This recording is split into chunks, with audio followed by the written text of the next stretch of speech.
دجاج 65، وصفة سهلة ومرة لذيذة. في البداية حنحتاج لصدور دجاج مقطع بدا الشكل، وبعد كذا نضيف رشة من الملح والثوم والزنجبيل، وملعقة كبيرة من الزبادي، ورشة من بهارات دجاج 65.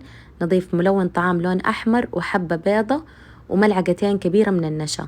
نخلطها تمام، نغطي عليها ونتركها نص ساعة تقريبا، وبعد كذا نقليها في زيت غزير.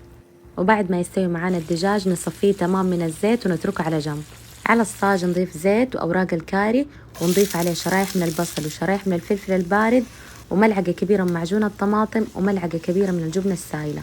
نحمسهم تمام. بعد كده نضيف ربع كوب من الموية، نضيف رشة بسيطة من الملح، وبعد كده نضيف الدجاج المقلي، نقلبهم مع بعض، ونضيف عصرة ليمون ورشة بسيطة من الفلفل الأحمر المجروش حسب الرغبة. وبكده يكون خلصنا الوصفة.